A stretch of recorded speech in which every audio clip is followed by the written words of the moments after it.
everybody, and welcome back to Magic City Morphs. In today's species spotlight video, we're going to be talking about one of my favorite snakes ever, corn snakes. This is not a corn snake. This is Priya, one of our adult female ball pythons. She's a lesser cinnamon.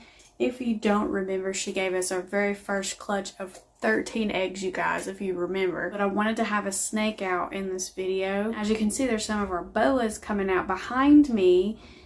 Boas are one of my all-time favorites. I've done a species spotlight video on those before too.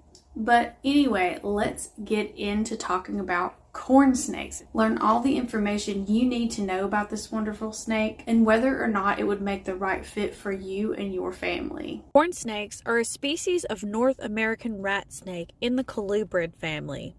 They are found throughout southeastern and central United States.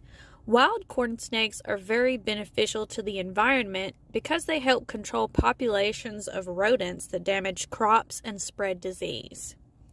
The corn snake is named for having a regular presence near grain stores, preying upon rodents that eat harvested corn, and also for the checkered pattern of the snake's belly that resembles kernels of variegated corn. Male corn snakes are usually larger than females, with an average length of 4 to 5 feet, sometimes even 6 feet, with females being 3 to 4 feet in length. In the wild, corn snakes prefer habitats such as overgrown fields, forest openings, trees, palmetto flatwoods, and abandoned buildings and farm structures. This is something to consider when setting up an enclosure and thinking about smaller structures that make great hides. Corn snakes brumate during the winter in colder regions. In more temperate climates, however, they shelter in rock crevices and logs during cold weather. Brumation is a process of dormancy that corn snakes undergo during the winter months to get them ready for breeding in the wild.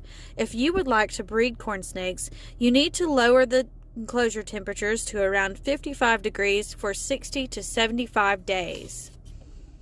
Then slowly start to bring the temperature in the enclosure back up over the next few weeks.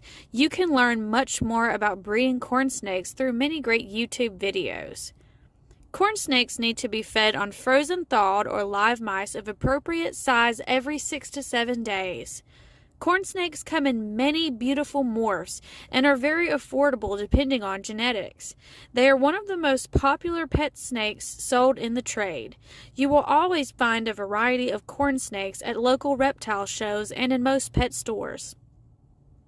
This is a great choice for beginner keepers and also a great choice for families.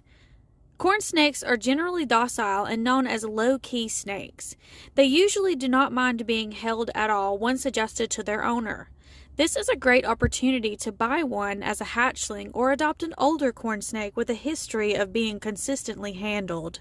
In the wild, corn snakes live to about 10 to 15 years. The average lifespan in captivity is 23 years or more for a corn snake. The record for the oldest corn snake kept in captivity was 32 years and 3 months old. Corn snakes are often mistaken for the venomous copperhead snake out in the wild and often killed as a result of that. However, corn snakes are non-venomous and harmless to humans.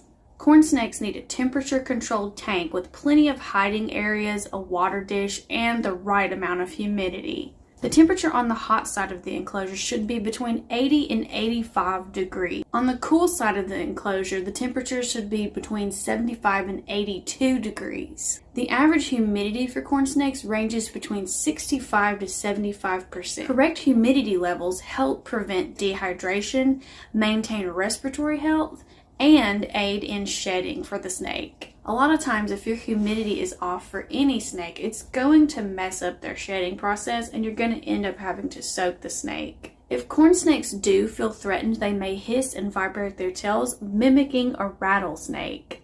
This is a warning, and it's them letting you know they are not comfortable and they don't want to be held. Learning to read the body language of captive bred snakes is very, very important and beneficial to ensure that you have a good handling relationship with your new pet snake. We hope you enjoyed today's species spotlight video on corn snakes. We hope to see you next time in our breeding update video.